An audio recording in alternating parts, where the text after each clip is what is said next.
बिस्मिल्लाहिर्रहमानिर्रहीम और जी स्पोर्ट्स के तमाम नाज़रीन को खुशामदीद। एक और शो के साथ हम हाजिर हैं और आज भी क्रिकेट की हम बात करेंगे, कुछ और स्पोर्ट्स की भी बात करेंगे। लेकिन जो सबसे अहम खबर है आज की वो ये कि अभी थोड़ी देर पहले पाकिस्तान क्रिकेट बोर्ड ने जो है ये ऐलान कर दिया कि जो उनका दौरा था जुलाई में नीदरलैंड्स का लिमिटेड ओवर मैचेस खेलने के लिए, वो दौरा जो है वो इंडेफिनेटली पोस्टपोन कर दिया गया है और ये डिसीजन लिया गया है नीदरलैंड्स क्रिकेट बोर्ड की एडवाइस पर, क्योंकि नीदरलैंड्स में जो उनकी गवर्नमेंट है उन्होंने सितंबर तक लॉकडाउन जारी रखने का फैसला किया है, तो लिहाजा ये सीरीज फिलहाल नहीं हो पाएगी। तो पीसीबी ने कहा है कि ये सीरीज तो पोस्टपोन्ड है, लेकिन साथ में उन्होंने ये भी कहा कि जी जो आयरलैंड और इंग्लैंड का दौरा है जुलाई के एंड से लेके सितंबर की शुरुआत तक, वो फिलहाल जो है ऑन है और वो टच में है दोनों बोर्ड से, और वो देखेंगे कि क्या होता है, उस पर फैसला किया जाएगा। इससे हम बात करेंगे आज, और साथ ही साथ आज जैसे शफीक, शान मसूद और इमामुल हक की वीडियो कॉन्फ्रेंसिंग हुई, पाकिस्तान क्रिकेट बोर्ड ने अरेंज कराई और कुछ उसमें से उन्होंने बड़ी इंटरेस्टिंग बात की। लेकिन उससे ज्यादा इंटरेस्टिंग बात यह है कि आज एक वीडियो रिलीज हुई है। वो वीडियो रिलीज की शकील शेख साहब ने, जो कि साबिक सदर हैं इस्लामाबाद क्रिकेट एसोसिएशन के और एक बहुत उनका एक इन्फ्लुएंशियल मेंबर है पाकिस्तान क्रिकेट बोर्ड की, गवर्निंग बोर्ड के, और डोमेस्टिक क्रिकेट कमेटी जो थी पाकिस्तान क्रिकेट बोर्ड की उसमें भी वो थे और हेड भी किया उन्होंने उसको, और भी दूसरे पोजीशन में उन्होंने काम किया पाकिस्तान क्रिकेट बोर्ड में। जिस दौर में शकील शेख रहे बहुत इन्फ्लुएंशियल उनका रोल था, बहुत सारे फैसलों में उनका पीछे उनका हाथ होता था। और रीजनल क्रिकेट एसोसिएशन की अगर हम बात करें तो रीजनल क्रिकेट एसोसिएशन की जो मामला थे उसमें जो कुछ भी हुआ, चाहे वो इलेक्शंस हो, चाहे वो ऑफिस बेयर्स का चेंज ओवर हो और दूसरे मामला हो, उसमें कहा यही जाता है कि शकील शेख की एडवाइस के बगैर कुछ नहीं करता था पाकिस्तान क्रिकेट बोर्ड। आज शकील शेख साहब ने ये कहा है अपनी वीडियो में कि वो एक यूट्यूब चैनल लॉन्च किया है उन्होंने, और उन्होंने कहा है कि जी इस यूट्यूब चैनल पे जितने भी खिलाड़ी हैं, ऑफिशियल्स हैं, एसोसिएशंस के, डिस्ट्रिक्ट के, क्लब्स के ऑफिशियल्स, प्लेयर्स जो हैं, वो जो है आ सकते हैं इस चैनल पे और अपनी शिकायत बता सकते हैं, क्योंकि बकौल उनके पाकिस्तान क्रिकेट बोर्ड जो इस वक्त चलाया जा रहा है वो बहुत बुरी तरह से चलाया जा रहा है, पैसों का ज़ाया किया जा रहा है, खिलाड़ियों के साथ बहुत ज्यादती की जा रही है, एसोसिएशन से बहुत ज्यादती की जा रही है। उन्होंने कहा कि इस चैनल के थ्रू हम ये सारी चीजें हाईलाइट करेंगे जब तक के चेंजेस ना आए। उन्होंने खास करके वसीम खान और हसन मादी का नाम लेते हुए कहा कि दोनों क्रिकेट नहीं समझ रही है और ये क्रिकेट को जो है खराब कर रहे हैं पाकिस्तान में। वो वीडियो जब मैंने देखी तो मेरे जहन में सिर्फ एक सवाल आया, वो सवाल ये आया कि आज शकील शेख साहब को ये ख्याल क्यों आया। इसलिए क्योंकि अगर हम बात करेंगे, अगर पाकिस्तान क्रिकेट की अगर हम तारीख की बात करते हैं तो रीजनल क्रिकेट एसोसिएशंस को कमजोर करने में, पावरलेस करने में, जिस दौर में पाकिस्तान क्रिकेट बोर्ड ने ये पॉलिसी अपनाई कि रीजनल क्रिकेट एसोसिएशंस के पावर्स को जो है वो जो है डाइल्यूट किया जाए या उनसे सारी चीजें ले ली जाए, उस वक्त शकील शेख साहब बोर्ड में बैठे थे। मैं ये नहीं कहता चले कि शकील शेख साहब का हाथ था इसके पीछे। हाँ, ये जरूर था कि जिसका मुझे पता है वो ये है कि कराची सिटी कमीशन में जो इलेक्शंस हुए, फैसलाबाद में, सियालकोट में, उसमें डेफिनेटली पीछे शकील शेख का हाथ था, जो कुछ हुआ यहाँ पर और जिस तरह से पॉलिटिक्स खेली गई क्रिकेट में। लेकिन जो मेरा सबसे अहम सवाल शकील शेख साहब से वो ये है कि जिस वक्त वो बोर्ड में बैठे थे, जिस वक्त वो गवर्निंग बोर्ड में बैठे थे, जब कॉन्स्टिट्यूशन में क्लॉजेस चेंजेस की गई, अमेंडमेंट्स की गई, जब ऐसे ऑर्डर्स पास किए गए जिससे कि रीजनल क्रिकेट एसोसिएशन जो कि बैकबोन है पाकिस्तान क्रिकेट बोर्ड के, पाकिस्तान क्रिकेट की, जब उनको कमजोर किया गया इस सेंस में कि उनसे सारे पावर्स ले लिए गए, उनकी इंडिपेंडेंस ले ली गई, उनको इतना हक भी नहीं दिया गया कि वो अपनी टीमों को सेलेक्ट कर पाए, उनको इतना हक भी नहीं दिया गया कि वो जो है अपने कोचेस को सेलेक्ट कर पाए। जब ये सब कुछ हो रहा था तो शकील शेख साहब क्यों खामोश बैठे थे? क्या ये अच्छा था पाकिस्तान क्रिकेट के लिए कि रीजनल क्रिकेट को कमजोर किया जाए? बैकबोन जो है पाकिस्तान क्रिकेट का, जो नर्सरी है, जो जहां से टैलेंट आता है, उसको बिल्कुल पावरलेस कर दिया जाए, सारा पावर पाकिस्तान क्रिकेट बोर्ड ने अपने हाथ में ले लिया। क्या ये सही हो रहा था? क्या शकील शेख साहब ये सब देखते रहे, उस वक्त वो आवाज नहीं उठा पाए? क्या उस वक्त वो कह नहीं सकते थे पाकिस्तान क्रिकेट बोर्ड को कि नहीं आप गलत कर रहे हैं और रीजनल क्रिकेट एसोसिएशन को ताकतवर रहना चाहिए, क्योंकि यहाँ से ही जो है हमारा सिस्टम चलता है, यहाँ से ही हमारी जैसी तैसी क्लब क्रिकेट चलती है, हमारे डिस्ट्रिक्ट में चीजें चलती है। उस वक्त तो शकील साहब कुछ नहीं बोले, खामोश रहे बिल्कुल, और उनके सामने सब कुछ होता रहा, दवाई होती रही रीजनल क्रिकेट एसोसिएशन की, जिसका कि नतीजा आज ये है कि पाकिस्तान क्रिकेट बोर्ड ने डिपार्टमेंट्स का रोल खत्म कर दिया डोमेस्टिक क्रिकेट में। पाकिस्तान क्रिकेट बोर्ड ने जो है वो रीजनल क्रिकेट एसोसिएशन को डिसॉल्व कर दिया। अभी तक प्रोविंशियल एसोसिएशन का हमें कुछ नहीं पता कब तैयार होंगी, हमें ये नहीं पता कौन सी और सिटी एसोसिएशन तैयार होगी। डोमेस्टिक क्रिकेट इस वक्त जो है पाकिस्तान में एक बिल्कुल एक अनसर्टन एक फेज में है, हमें नहीं पता आगे क्या होने वाला। इस सब में शकील शेख का बहुत बड़ा हाथ है। आज वही शकील शेख साहब बैठ के कहते हैं कि नहीं जी मैं तो बड़ा हाईलाइट करूंगा, उनके दौर में जिस तरह से कुछ गलत अपॉइंटमेंट्स हुई कोचेस की, जिस तरह कुछ लोगों फेवर करके नेशनल टीम के साथ लगाया गया, बहरहाल ये एक लंबी कहानी है, लेकिन बड़ी मुझे हैरत हुई आज जब वो वीडियो मैंने देखी तो मुझे बहुत हैरत हुई। वो जिस जिस जिस बंदे को उन्होंने ऑन एयर, जिस बंदे के बारे में उन्होंने ये तक कहा ऑन एयर, ऑन रिकॉर्ड है ये, जिसके बारे में उन्होंने कहा कि इसके पास से बू आती है और ये फिक्सर है और फला है और डमका, भाई क्या क्या बातें की गई उस आदमी के बारे में। और उसी आदमी को बाद में उन्होंने क्रिकेट बोर्ड में अहम पोजीशंस पे काम करवाया, उसी आदमी को उन्होंने बाद में डिफरेंट डिपार्टमेंट के साथ काम करवाया। ये प्रिंसिपल्स हैं क्रिकेट चलाने के। शकील शेख साहब, आज आप यूट्यूब वीडियो चला रहे हैं, आज आप एक चैनल आपने खोला हुआ है कि जहां पर आप कहते हैं जी इनजस्टिस जो हो रहा है पाकिस्तान क्रिकेट में उसको हम हाईलाइट करेंगे वगैरह वगैरह, ये सारी चीजें। इस्लामाबाद क्रिकेट एसोसिएशन में कैसे मामला चला है, आप जो क्रिकेट ग्राउंड है, डायमंड क्रिकेट क्लब है, वहां उसके क्या मामला है, आप ये क्रिकेट बोर्ड ही इसका जवाब दे सकता है, लेकिन बड़ी बातें सुनने मिलती है। बहरहाल आगे बढ़ेंगे हम, और आगे अगर हम बढ़ते हैं तो आज हमारे साथ जो है पाकिस्तान के एक साबिक टेस्ट प्लेयर है, और खास बात यह है कि ये एक ऐसी फैमिली से इनका ताल्लुक है जिसका एक बड़ा नाम है पाकिस्तान क्रिकेट की तारीख में। मोहम्मद फैमिली से इनका ताल्लुक है, हनीफ मोहम्मद के साहबजादे शोएब मोहम्मद, जो कि खुद भी एक बहुत अच्छे क्रिकेटर रहे और टेस्ट मैचेस में वनडे इंटरनेशनल में इन्होंने नुमाइंदगी की और कुछ अर्से कोचिंग भी की इन्होंने पाकिस्तान टीम की। शोएब मोहम्मद साहब कैसे हैं आप? अल्लाह शुक्र वहीद भाई, बहुत शुक्रिया आपका। Thank you. खैरियत से आप सेफ हैं? प्रिकॉशन ले रहे हैं? बहुत शुक्रिया। आप बिल्कुल। आप शोएब जी जी जी बोलिए शोएब, प्लीज कैरी ऑन। नहीं आप बोले। मैं ये कह रहा था शोएब के बड़ा आजकल तो कुछ भी नहीं हो रहा, क्रिकेट एक्टिविटी सस्पेंडेड, हम सब घरों पर बैठे हुए हैं, वर्चुअली एक लॉकडाउन चल रहा है, तो बड़ा एक अजीब सा एक माहौल मेरे से पहली दफा मैंने ऐसा देखा है जिंदगी में कि इस तरह से हो रहा है।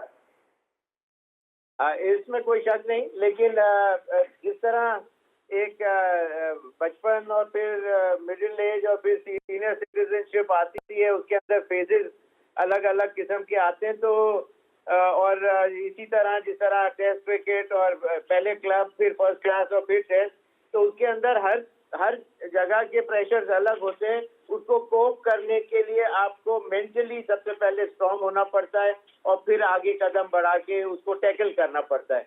तो वही एक कुदरत की तरफ से ये एक टेस्ट है, और मैं समझता हूँ कि इसके ऊपर एहतियात जो है वो भी बहुत जरूरी है, दुआएं भी बहुत जरूरी हैं, और उम्मीद जो है सबसे बड़ी बात, और पॉजिटिव थिंकिंग, वो आपके साथ जब चीजें ये होती हैं तो फिर अल्लाह के करम से हर चीज it falls on the right path automatic. बिल्कुल बिल्कुल सही कहा आपने शोएब। और शोएब, आप और रमीज राजा ने बहुत ओपनिंग की साथ में पाकिस्तान के लिए टेस्ट मैचेस में भी, वनडे में भी।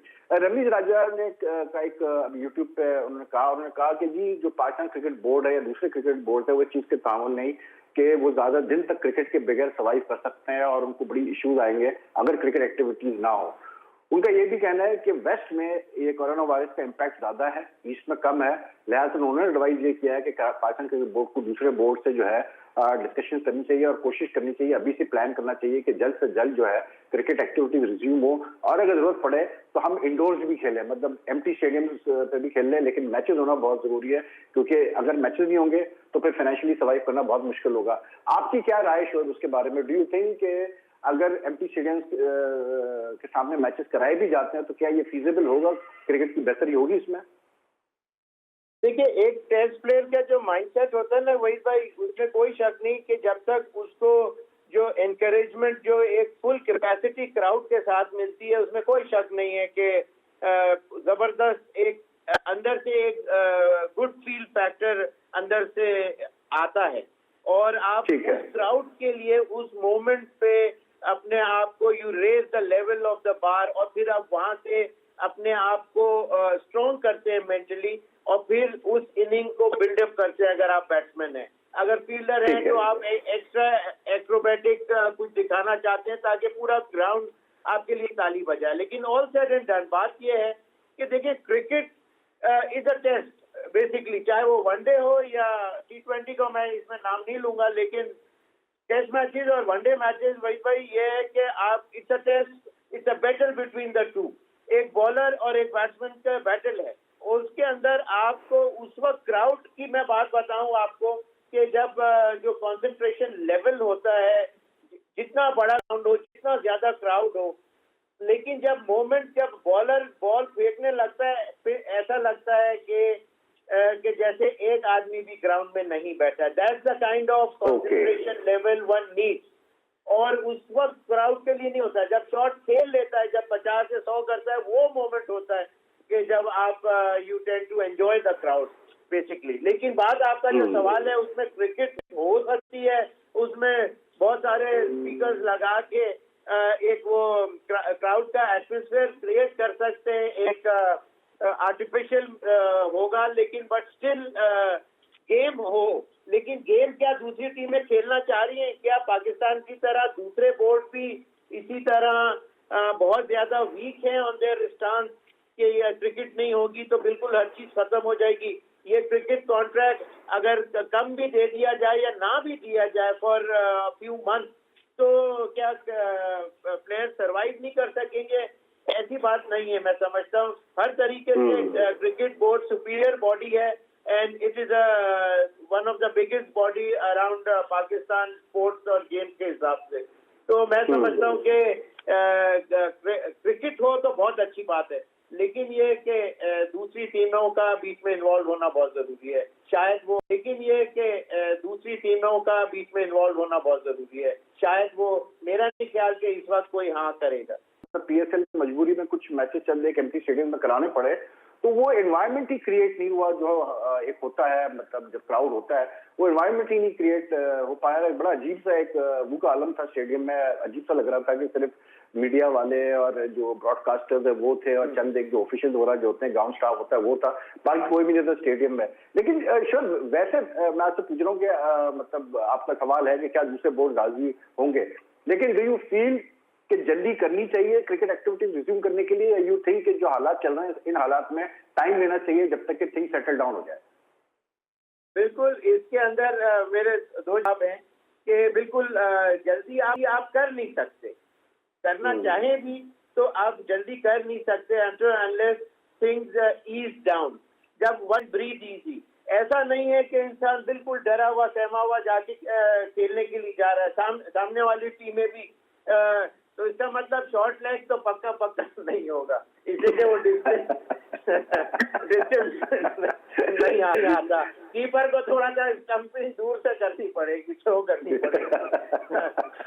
हाँ, हम तो ये तक कह रहे हैं शोएब, ये तक कह रहे हैं एम्पायर जो है वो प्लेयर्स की कैप्स या जो स्वेटर्स या शर्ट्स को नहीं पकड़ेगा जिस वक्त बिटवीन द ओवर्स होता है कि प्लेयर उठा कैप दे देता है एम्पायर को या शर्ट देता है। तो अभी तो ये भी आ गया है कि जी ये कोरोना वायरस की वजह से एम्पायर किसी चीज को हाथ नहीं लगाएगा। तो आप सही कह रहे हैं कि कीपर को भी थोड़ा दूरी, मतलब जो सोशल डिस्टेंसिंग की बात है तो कीपर को भी काफी पीछे खड़ा पड़ेगा। ये तो अपनी जगह, ये तो चले एक मजाकिया तक बात हो गई, लेकिन जो एक मेजर जो पॉइंट है, आप जो प्लेयर कहते हैं कि जी मजा नहीं आएगा, तो मजा तो नहीं आएगा, इसमें कोई शक नहीं।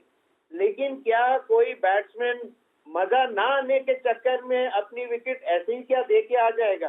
क्या 30 रन करके वो कहेगा कि ठीक है यार मजा नहीं आ रहा मुझे? वो अपने लिए खेलता है, अपने मुल्क के लिए खेलता है और अपने रिकॉर्ड के लिए खेलता है, तो वो और अपने घर वालों के लिए खेलता है, और उसके उन चीजों को वो ओवरलुक नहीं कर सकता, और जिसकी वजह से उसको 100% ही देना होगा, 100% ही देगा। कहने के लिए तो वो कहेगा नहीं यार मजा नहीं आ रहा, लेकिन क्या अपनी विकेट थ्रो करके आ सकता है? कोई बॉलर को ये बोल सकता है कि यार मैं तेज नहीं करूंगा या मैं फुल टॉस हाफ बॉली भी खिला दूं, मुझे मजा नहीं आ रहा? ऐसा नहीं। विकेट भी उसी तरह से वो चाहेगा कि मुझे मिले, और बैट्समैन भी वही चाहेंगे मेरे मैक्स। ये पॉइंट है। शोएब, एक अभी आज असद शफीक, इमाम उल हक और शान मसूद की से वीडियो कॉन्फ्रेंसिंग वगैरह हुई, तो शान मसूद ने, इमाम ने भी कुछ दिनों पहले ये बात कही। उन्होंने कहा कि पाकिस्तान में जो जरूरी चीज है वो ये है कि आपको सिलेक्शन में कंटिन्यूटी लाने की जरूरत है और प्लेयर्स को थोड़ा सिक्योर करने की जरूरत है, इन द सेंस कि वो कहते हैं कि यहाँ पर जो प्लेयर्स हैं उनको आधे ज्यादा तो फिक्र ये होती है अगर वो टीम में आ भी जाते हैं कि अगर उनसे परफॉर्म नहीं हुआ 1-2 मैचेस में तो ड्रॉप कर दिए जाएंगे। तो उनका कहना यही था कि हमें जैसे इंग्लैंड की एग्जांपल फॉलो करनी चाहिए, और एक अगर हमने जैसे एक न्यूक्लियस तैयार किया है प्लेयर्स का, तो we need to give them proper chances, तो फिर जाके जो है वो एस्टैब्लिश होते हैं। आपने क्योंकि इतनी क्रिकेट खेली हुई at every level, how much do you agree with this argument put forward by Shan Masood and इमाम? देखिए, इसमें तो कोई शक नहीं कि ये बात सही है, लेकिन 2 दफा ऐसा हुआ है मेरे साथ। सिर्फ समझाने के लिए बता रहा हूँ कि 2 दफा टेस्ट मैच में 50 क्रॉस करी है, और ओवल का मैच तो हम जीते भी थे, और एक ड्रॉ था दूसरा, और उसके बाद नेक्स्ट टेस्ट नहीं मिला था। तो बात तो ये है कि आपको वो चीजें डाइजेस्ट करनी पड़ती हैं बाज़ दफा, लेकिन ये अच्छा साइन होता है एक कंट्री के लिए, एक प्लेयर के लिए, एक बोर्ड के लिए, एक टीम बिल्डअप के लिए, कि उसको एक रीजनेबली अच्छा मौका दिया जाए। लेकिन वो अच्छा मौका तो मैं क्या 18, 20, 25, 30, 40 प्लेयरों को मैं देते रहूंगा? नहीं, मैं इतने प्लेयरों को तो नहीं दूंगा। तो वो क्यों नहीं देना चाहिए? कौन उनको वो डिस्क्रीट आय होती है जो उस चीज को देखे कि हाँ जी, ये इस वक्त बेस्ट पॉसिबल मटेरियल है, प्रोडक्ट है, और इसको लॉन्च करना चाहिए। ऑस्ट्रेलिया जब लॉन्च करता है ज्यादातर, तो वो आके सेटल ही हो जाता है प्लेयर। आप बहुत कम प्लेयर देखेंगे, गिनती के 100 प्लेयरों में नाम आएंगे कि जी बैट्समैन आया और वो जी 2 टेस्ट के बाद उसकी छुट्टी हो गई। जो आता है इसका रीजन ये है कि वो उसको पिक एंड चूज करते हैं, जिसके ऊपर अच्छे लोग उसको डिस्टिंग्विश कर सके। You got to read in between the line, between the two, कि जी इसकी टेक्निक अच्छी है, ये नया बॉल को ज्यादा अच्छा खेलता है, या ये फॉल इसका अच्छा है, टेम्परामेंट अच्छा है, ऑक्यूपाई क्रीज करना चाहता है फॉर लॉन्गर। तो इस किस्म की जो गुड क्वालिटीज जो होती हैं, जो एक बैट्समैन की नेसेसिटी है, उस तरीके से आपको पिक एंड चूज करना चाहिए। लेकिन पॉइंट वही है कि एक दफा जब आप उसको लेके आ जाएं, तो फिर ऐसा गलत बात होती है कि 1-2 टेस्ट मैच दिए और बाहर कर दिए। ठीक, sure. We are taking a break, please stay with us. Break के अंदर वापस आता हूँ, तो we carry on with our discussion.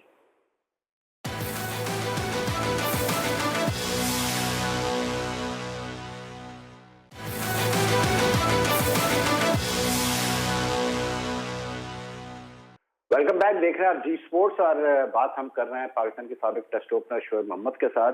और शोएब, आपने भी जिक्र किया कि आपने ओवल में 50 किया, उसके बाद आपको ड्रॉप कर दिया गया।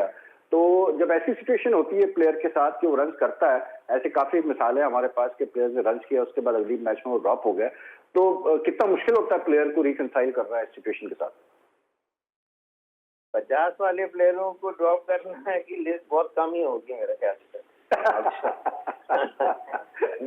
देखिए, आपको मेंटली तो स्ट्रांग होना ही पड़ता है, और उस वक्त बाउंस बैक करने के लिए, और उसके लिए आपको बाज़ दफा लोगों की क्रिटिक जो है उसको ओवरलुक करना पड़ता है, मेहनत में और ज्यादा स्ट्रांग होना पड़ता है, ताकि जब आप, असल में होता क्या है वही भाई, कि जब आप बैटिंग कर रहे होते हैं तो वहाँ एक ग्राफ चल रहा होता है। There are certain times when, जब मुश्किलात हो, मुश्किल बॉलिंग हो रही हो, और उसके ऊपर आप फाइटिंग एबिलिटी आपके अंदर स्ट्रांग होना जो है, वो मेंटल लेवल स्ट्रांग होने की वजह से आती है। अगर आप मेंटली स्ट्रांग नहीं है, तो फिर आपके अंदर फाइटिंग एबिलिटी उस मोमेंट ऑफ टाइम के ऊपर थोड़ा सा वनरेबल सी हो जाती है। उस वक्त आप अगर लकी होते हैं तो वो फेज निकल जाता है, और फिर आप 10-15 रन के बाद वापस अपने आप को रीग्रुप कर लेते हैं, और फिर वहां से आगे चले जाते हैं। लेकिन बात ये है कि मुश्किल टाइम के ऊपर कंट्रोल अपने ऊपर रखना, दैट इज एन आर्ट। वो चीज आपको लेके आगे चलती है। There is always a time in between an innings, even if you score 100, उसमें ऐसा मोमेंट आता है कि जिस वक्त 15-20 मिनट तक, 3-4 ओवर तक हार्डली कोई रन नहीं निकल पाता, लेकिन उसके अंदर आपको रश ऑफ ब्लड अगर हो जाए, और उसके अंदर आप अगर शॉट मारते हुए आउट हो जाए, तो आप ये नहीं बोलेंगे कि शायद मैं कंट्रोल अपने नर्व पे नहीं रख सका। उसे बोलेगा बॉल टर्न हो गया, अपने आप से बहाने ढूंढता रहेगा, लोगों को भी ये इंसान बोलेगा। लेकिन जब ये चीज नहीं होती, आप स्ट्रांग होते हैं, तो फिर you tend to fight that moment of time, और फिर वहां से उस फेज से निकल के and everything stage easily later on for you. लेकिन वो एक टाइम आता है ना, तो उसमें जो आपका जो पॉइंट था कि किस तरह कोप करें, तो वो कोप यही करना चाहिए कि जो भी आप जब भी कोई भी किसी किस्म की क्रिकेट खेल रहे हो, ऑक्यूपाई कर रहे हो, तो आप इवन सबसे ज्यादा जो गलती जो प्लेयर करते हैं मेरी नजर के अंदर, पाकिस्तान के प्लेयरों से लेके तमाम उनको एक चीज फीड नहीं करी जाती, और वो है, मैंने तो यही सीखा है और मेरी तरफ से तो ये गोल्डन ट्रिप ही समझ लें कि नेट को लड़के बहुत इजी लेते हैं और उसको समझते हैं कि ये नेट ही है और यहाँ आउट नहीं होना, और यहाँ मैं जिस तरह खेलूंगा मैच में तो जाके मैं सही हो जाऊंगा, ऐसी बात नहीं। जब आप अपने आप को चैलेंज करते हैं कि मैं आज आउट नहीं होगा, उस दिन आउट नहीं होते, तो नेक्स्ट डे और फिर द नेक्स्ट आफ्टर दैट 3-4 दिन जब आप कोशिश करते हैं कि मैं एक बॉल भी बीट नहीं होऊंगा और आउट नहीं होगा, तो वो प्रैक्टिस जो है आप जब मैच में ट्राई करने जाएंगे तो वही शॉट अप्लाई भी करेंगे, आउट ना होने के तरीके आपको आते होंगे, and that's where you become a better batsman in shorter span of time. वरना लोग यहाँ तो 50-50, 100-100 मैचेस खेलने के बाद सीखे। अब शुभ, एक चीज तो जरूर आपसे पूछना चाहूंगा, क्योंकि ऑब्वियसली बात है कि when you came into cricket and you trying to break into the Pakistan team, एक उस वक्त भी जिस तरह हमारी क्रिकेट है, हमारा क्रिकेट कल्चर रहा है, एक बड़ा ये था फोकस था आपके ऊपर कि जी ये हनीफ मोहम्मद के साहबजादे हैं, इनको मतलब एडवांटेज मिल रहा है। लेकिन what I would like to know is कि when you came and started playing cricket and when जब आप फर्स्ट क्लास में सक्सेसफुल हुए और आपका नाम चलने लगा पाकिस्तान टीम के लिए, was there any advice that Hanif भाई गेव टू यू? आपके फादर ने आपसे कहा कि नहीं इस तरह नहीं, इसको इस तरह लेके चलना है? How did he react to the fact that you were when you were first selected for Pakistan? उनकी तरफ से जो गोल्डन एडवाइस जो थी वो शुरू में ही उन्होंने मुझे दी थी, और उन्होंने कहा था कि तुमने किसी की भी बात का बुरा नहीं मानना है और किसी को भी कोई बात का जवाब नहीं देना है, तुमने अपने काम से काम रखना है और सिर्फ क्रिकेट खेलने के पॉइंट ऑफ व्यू से लोग अगर कोई बात करेंगे या मेरी वजह से कोई चीज तुम्हारे को बोलेंगे तो उसको आपको ओवरलुक करना ही है, और इसी तरह से वही चीज को मैंने उसको लिया पॉजिटिव, और वही चीज मैंने थ्रू आउट माई करियर, मेरी आज तक वही भाई कोई भी स्टेटमेंट भी नहीं आई अखबार में, एक स्टेटमेंट शुएब मोहम्मद ने ये कहा। तो हालांकि मैं कोई ऑलमोस्ट 13-14 ईयर्स पाकिस्तान के लिए खेला, बहुत अप्स एंड डाउन भी आए ये सारी चीजें, लेकिन ये कि जब अंडर 19 में जब यहाँ से जब इंडिया गया था तो पहला मैच खेला, 45 नॉट आउट किए, 5-6 नंबर पे शायद बैटिंग की थी, लेकिन फिर मैं 81 के अंदर 4 मैचेस में मेरे ख्याल मैंने 3 सेंचुरियां, 7 मैचेस में 4 सेंचुरियां की थी, जिसके ऊपर मैं सेलेक्ट हुआ था ग्रेट क्रिकेट खेलने के लिए। ऑस्ट्रेलिया गया, वहाँ 4 महीने पर्थ में रहा, और तो बात यह है कि ऐसा नहीं है कि मैंने कुछ किया ना हो और मैं पाकिस्तान टीम के अंदर जैसे आ गया।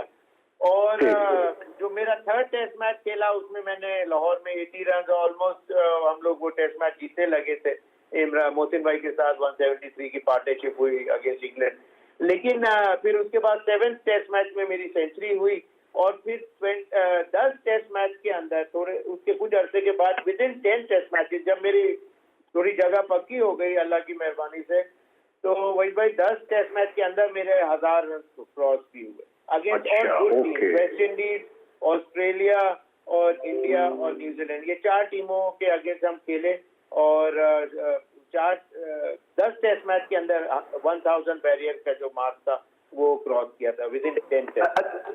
ठीक है, अच्छा श्योर, जो वेस्ट इंडीज का टूर था आपका, इफ आई रिमेम्बर 87 वाला, जिसमें Imran out of 88 Imran out of retirement आके उन्होंने कप्तानी की और 1-1 सीरीज ड्रॉ हुई थी, उसमें आपने you played very well in that, you got 100, Javed भाई भी अच्छा खेले। सेकंड हाईएस्ट था जावेद भाई के बाद उस सीरीज में। उस सीरीज वो कमाल सीरीज इन द सेंस इसलिए थी कि तमाम जो क्रिकेटर्स थे, चाहे वो इमरान खान, मियां साहब या वसीम अकरम, कोई भी जिससे भी आप पूछें तो उनका सबका कहना यही है कि वो मोस्ट टफेस्ट सीरीज थी what we played in our lifetime career के अंदर। वो सबसे टफ एक चीज। अब एक ब्रिटिश राइटर है वही भाई, उसका नाम मुझे गिर दिया, ऐसे कुछ अजीब सा थोड़ा मुश्किल सा नाम है, नाम याद नहीं आ रहा लेकिन मुझे उसका जी शिल्डबेरी होगा शायद। हाँ, जो राइटर की आप बात कर रहे हैं, ऐसे नाम आता है ये। हाँ शिल्डबेरी। अच्छा, तो वो उसने एक आर्टिकल लिखा था, उसने कहा 88 की जो वेस्ट इंडीज की टीम थी वो अनशेकेबल थी, उनको आके तो शेक कर देना ही बहुत बड़ी बात थी। लेकिन उन्होंने उसके अंदर उसने बड़ा अच्छा आर्टिकल लिखा, मेनली इमरान खान साहब के ऊपर लिखा कि उसके के यंगस्टर्स भी थे उनके पास, लेकिन जो मियाँदाद और मेरा नाम उसने इत्तेफाक से उसमें मेरा लिखा कि इन्होंने जो फर्स्ट टेस्ट के अंदर जो पार्टनरशिप और जो वो जो बैरियर बन के खड़े हो गए एकदम से। देखिए हम 5 वनडे हार गए थे शुरू में, पहले 5 उन्होंने लिखा स्कूल बॉयज भेज दिए पाकिस्तान क्रिकेट ने, पाकिस्तान बोर्ड ने, और ये स्कूल टीम, ए टीम, बी टीम, इस किस्म की हेडिंग थ्रू आउट आ रही थी। और फिर पहला टेस्ट मैच आया जिसके अंदर मेरी और जायद भाई की पार्टनरशिप ब्रिलियंट हुई और वो हम टेस्ट मैच जीत गए। और इमरान खान साहब उस इनिंग की मिसाल 4 साल तक जब भी मुश्किल में टीम आती थी तो वो उस इनिंग की मिसाल देते थे, कोई और टीम की कभी उन्होंने और मिसाल नहीं दी। आप किसी से पूछें तो वो उस इनिंग की जो शुरू में जल्दी मुदस्सिर भाई और जायद रमीज जल्दी आउट हो गए, फिर मैं और तो बात यह है कि वो बहुत ब्रिलियंट ओवर था और उनके पास बड़ी कमाल की बैटिंग लाइनअप से लेके मार्शल बॉलिंग में बिशप, एंथनी ग्रे। हाँ, मैं यही पूछ रहा हूँ श्योर के what was the experience like facing these bowlers eight that time. और वो सुना है कि उस जमाने में तो खैर पिचेस भी ऐसी होती थी, ये मतलब पेस वाली पिचेस होती थी, not easy to bat on. तो how was the experience at that time facing these great fast bowlers? कैसे मतलब how did you all tackle these fast bowlers? Mentally पहले तो हम यहाँ से जब जा रहे थे तो बहुत प्रैक्टिस सारी टीम दूसरी तरीके से करती थी, टेनिस बॉल से भी बहुत प्रैक्टिस की। मैंने डैडी का एक इंटरव्यू सुना था जिसके अंदर उन्होंने वो बता रहे थे कि जब वो वेस्ट इंडीज जा रहे थे तो उन्होंने गोल्फ बॉल से उस जमाने में प्रैक्टिस बहुत की थी। तो मैंने उन्होंने मुझे बोला नहीं था, लेकिन वो मैंने इंटरव्यू जब सुना, पीटी पे आ रहा था और वो मैंने जब सुना तो मुझे हिट किया। तो वो उससे मैंने प्रैक्टिस बगैर उनको बोला भी नहीं शायद, और वो मैंने प्रैक्टिस शुरू कर दी। और प्रॉब्ली ब्लेसिंग इन डिस्गाइज ये थी कि वो उसी टाइम पीरियड जब हम टूर करने वाले थे उससे जस्ट पहले की बात थी, जस्ट पहले वो आया था। तो उससे ये हुआ कि मैंने उससे प्रैक्टिस करनी शुरू की। और इसी के बॉल तो एक देखिए लाइन में आपके फेस की तरफ आती है, उसको आपको वेट करना होता है या आपको लाइन में आके यहाँ से उसको लेके आपको हिट करना होता है। तो बात ये थी कि फास्ट बॉलिंग जबरदस्त जरूर थी, लेकिन एक मजे की बात बताऊं आपको, एक 3 डे मैच आया, 2 डे मैच था या 3 डे मैच था शुरू में, एक टेस्ट मैच से पहले।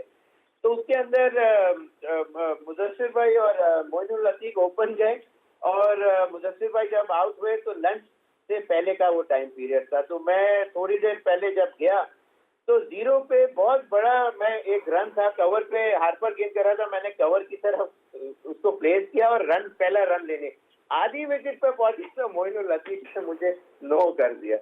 मैं वहां से वापस भागा और उधर से और क्लियर रन था और वो उसने समा मुझे बना किया। तो हार्पर वहां से भागते हुए कवर की तरफ गया और उसने बैक हैंड से थ्रो की कीपर की तरफ।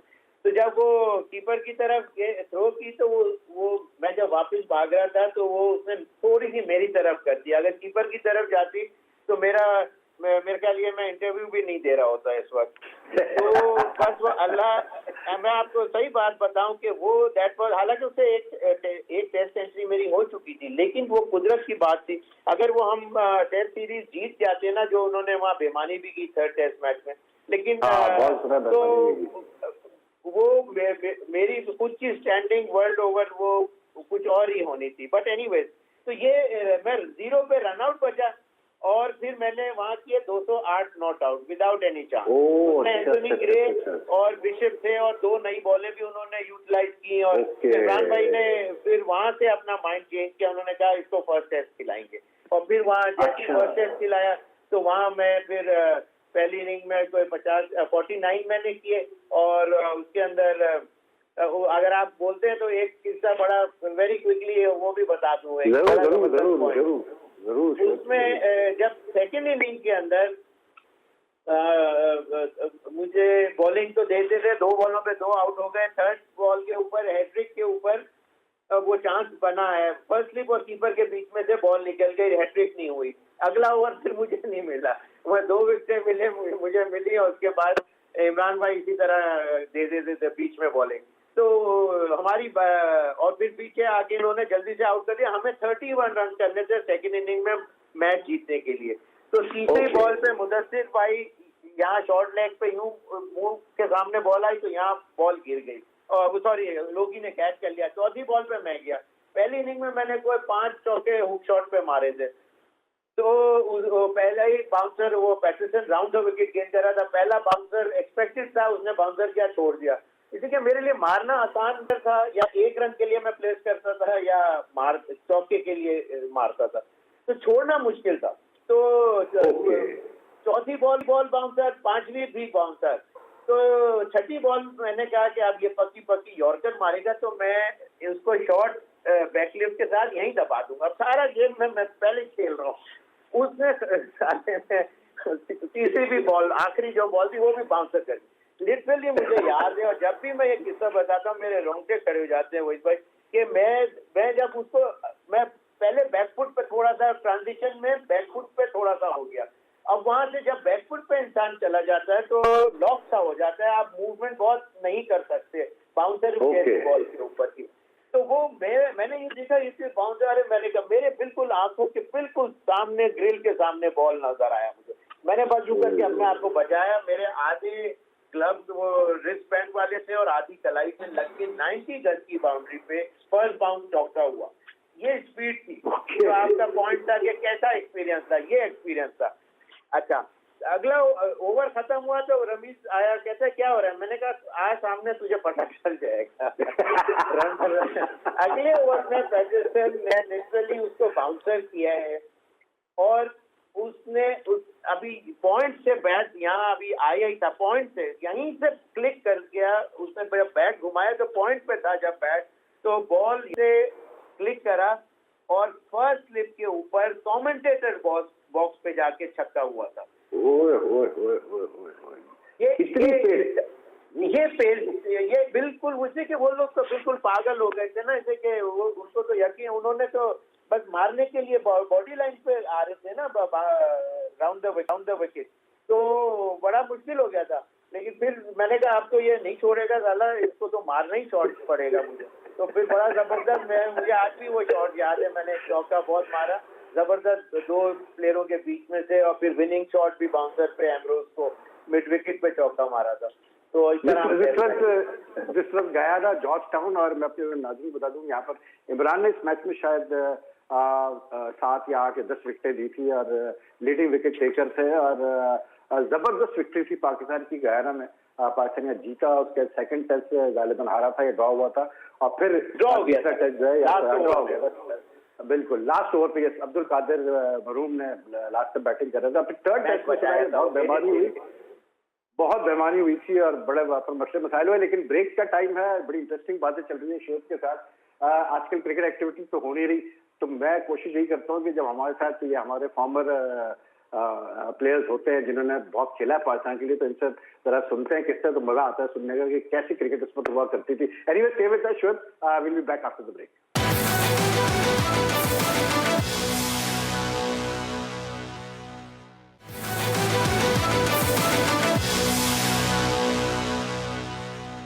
Welcome back. देख रहे हैं आप जी स्पोर्ट्स। हमारे साथ पाकिस्तान के साबिक टेस्ट ओपनर शोएब मोहम्मद मौजूद है और अभी हमें लाइन पे ज्वाइन किया है साजिद खान ने, साबिक फर्स्ट क्लास प्लेयर, और ये भी पीआई को इन्होंने रिप्रेजेंट किया कराची के बाद। जिस तरह शोएब मोहम्मद पीआई के साथ काफी से जुड़े हुए हैं। साजिद आप कैसे हैं? खैरियत से हैं? अमेरिका में हालात ठीक है?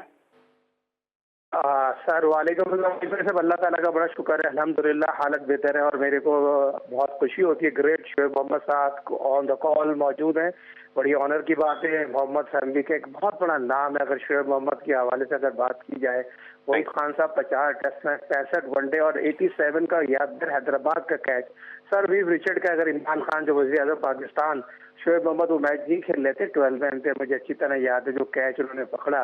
और बेहतरीन फील्डर आज हमें खुद नसीबी हमारे मुल्क में ऐसे भी लोग हैं जिन्होंने इतनी मुश्किल क्लास से क्रिकेट खेली, दुनिया में वर्ल्ड रैंकिंग में नाम पैदा किया पाकिस्तान का।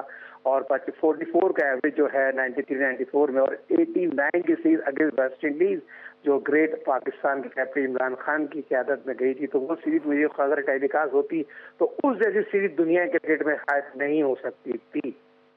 बिल्कुल सही कहा आपने साजिद, और बड़ा आपने शोएब मोहम्मद के फिगर्स को स्टडी किया है। सही कहा आपने बिल्कुल के 44 का एवरेज और बड़े अच्छे बैट्समैन। और Shoaib Mohammad was outstanding fielder. Imran Khan बड़ी तारीफ किया करते थे शोएब मोहम्मद की फील्डिंग की। और साजिद खान भी, मैं आपको बता दूं अपने व्यूअर्स को, कि फर्स्ट क्लास फील्ड में कहा जाता था कि साजिद भी बड़े दिलेर फील्डर थे, क्लोजन फील्डर थे शॉर्ट लेग पे। शोएब मोहम्मद ऑब्वियसली शोएब मोहम्मद के साथ खेले हैं साजिद खान। पीआई में शोएब मोहम्मद हमें बता सकते हैं कि वाकई दिलेर फील्डर थे या नहीं थे साजिद खान? बेशक बेशक, इसमें कोई शक नहीं कि इतनी वहीद भाई, इसमें कोई शक नहीं कि अगर मैंने भी साजिद जितनी अगर मेहनत की होती ना, तो मेरे कम से कम 2000 रन और होते। ये इतनी मेहनत करता था, इसमें कोई शक नहीं कि ना गर्मी धूप का खैर हम भी नहीं ख्याल करते थे, लेकिन ये बहुत ही निडर दिलेर शॉर्ट लेग के ऊपर डैडी इसको बहुत ज्यादा वो पसंद भी करते थे कि ये सामने बैट्समैन को डिस्टर्ब भी करता था। डिस्टर्ब इसकी बहादुरी से करता था, ये नहीं कि कुछ बात करके। बहादुरी इतनी दिखाता था कि वो कहता था कि यार मेरे बैट से ही शायद ये गेंद उठा के ना ले जाए। इतना क्लोज खड़ा होना बहुत हिम्मत की बात है।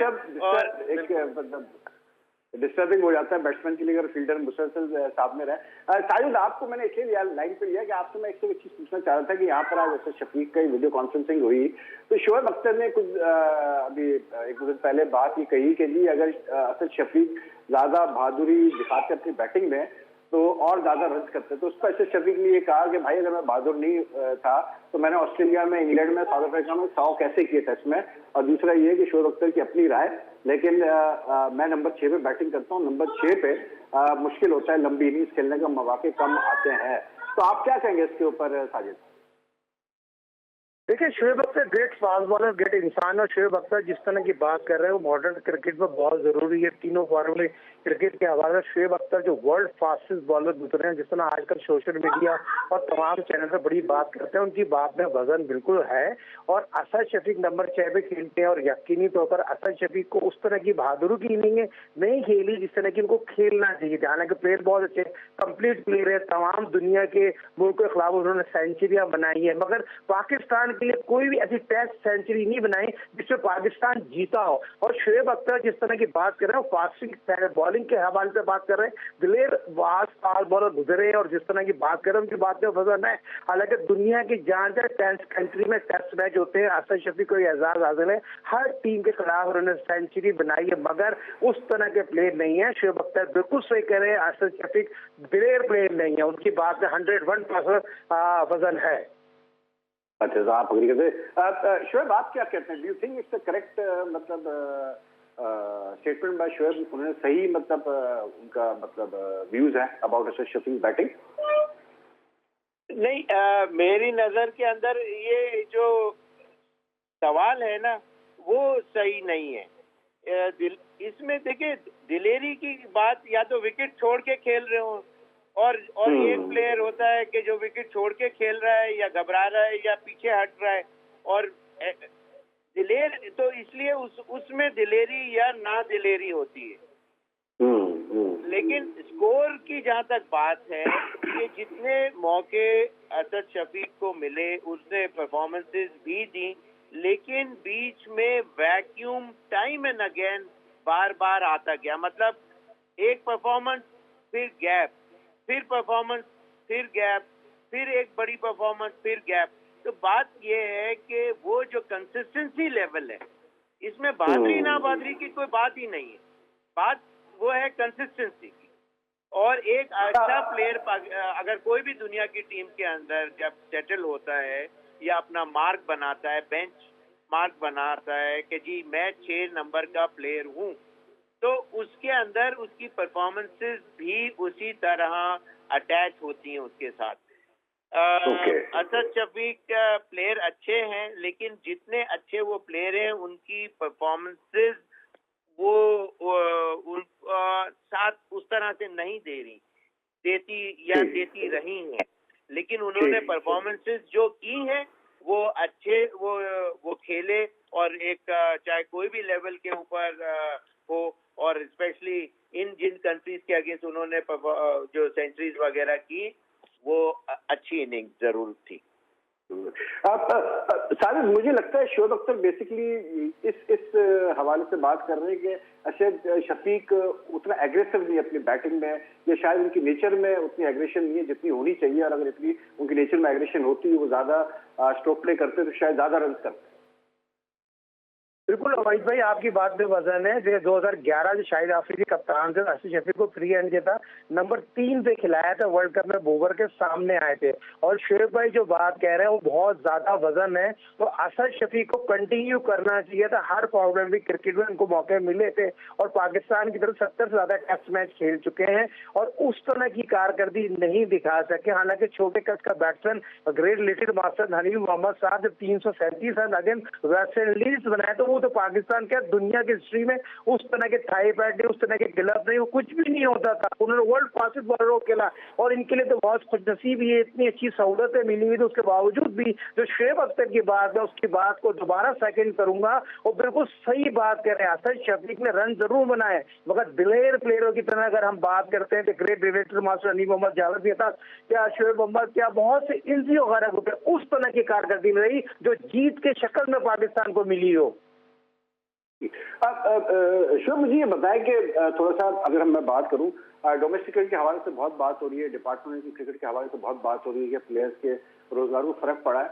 आप मुझे बता सकते हैं कि इस वक्त क्रिकेट बोर्ड ने शायद अब इस पर काम हो रहा है कि अभी जो सीजन स्टार्ट होगा नया वाला, इसमें गालिबन फिर डिपार्टमेंटल टीम्स को वापस मौका दिया जाएगा और उनका एक टूर्नामेंट कराया जाएगा। But what is that, do you feel कि ये जो कोरोना वायरस का मसला हुआ है, जो इकोनॉमिक हालात है, आपको लगता है कि डिपार्टमेंट जो है वो मतलब इंटरेस्ट लेंगे अगर उनको मौका मिला डोमेस्टिक क्रिकेट खेलने का? देखिए, इसके अंदर 2-3 बातें हैं वेरी क्विकली, कि पहले तो बोर्ड ने थोड़ा सा बेवकूफ बनाने की बहुत कोशिश की, जिसके अंदर हारून रशीद साहब आए और सारे डिपार्टमेंट्स को कहा कि जी 15 करोड़ या 20 करोड़ रुपए आप दे दें तो हम क्रिकेट बड़ी अच्छी आपकी पब्लिसिटी होगी। मैंने पहले ही हमारे अरशद मलिक साहब को बता दिया था, और हमारे CHRO आमिर साहब को, कि जी ये चीजें आप बिल्कुल अप्लाई ना करना, इसको गो अहेड नहीं देना, इससे कि ये गलत चीज है और ये सरवाइव नहीं करेगी और इसमें PIA का नुकसान है। तो जो मीटिंग में मैं भी बैठा था, तो वो चीज उन्होंने बड़े अच्छे तरीके से हैंडल की, और उसको फिर जब देखा कि जी किसी भी डिपार्टमेंट ने आगे वो नहीं किया, तो ऑटोमेटिकली वो चीज बचत हो गई हमारे डिपार्टमेंट की। लेकिन एक और जो अच्छी चीज हुई कि PIA ने वो हमारी टीम को डिसॉल्व नहीं किया जैसे दूसरे डिपार्टमेंट ने डिसॉल्व किया। मैंने उनको पूरा ब्रीफिंग दी कि किस तरह हम still we can be among the highlighted players, या हमारी टीम का नाम और ये तमाम चीजें हो सकती हैं। उन्होंने मेरी बात मानी, और आज देखें, आज हमको और एकदम से लास्ट 11th आवर पे प्रॉब्लम नहीं होगी, इससे कि हमारी टीम ऑलरेडी एग्जिस्ट करती है। तीसरी बात ये, Shoaib, I am sorry, time हमारा हो गया खत्म, लेकिन this is some very good news you have given कि PI has not disbanded his team, and अगर जब भी डिपार्टमेंट के लिए क्रिकेट स्टार्ट होती है तो आपकी टीम तैयार है, आपके पास प्लेयर्स मौजूद है, तो ये वाकई बहुत अच्छी खबर है पाकिस्तान क्रिकेट के लिए। टाइम हमारा हो गया खत्म। Sajid, thank you very much for joining us for the short while, और इंशाल्लाह कल आपसे मुलाकात करेंगे तो थोड़ा जरा बात करेंगे रमजान क्रिकेट के हवाले से और ग्राउंड्स के हवाले से, क्योंकि ये भी एक बड़ा इंपॉर्टेंट इशू है कि पाकिस्तान क्रिकेट बोर्ड ने कहा है कि जी इस साल रमजान क्रिकेट नहीं होगी, लेकिन क्या नहीं होनी चाहिए, क्या उसको फायदा होगा ही नहीं होगा, इस पर कल हम डिटेल में बात करेंगे। कल हमें ज्वाइन कीजिएगा रात को 11 बजे। अपना ख्याल रखिएगा। अल्लाह।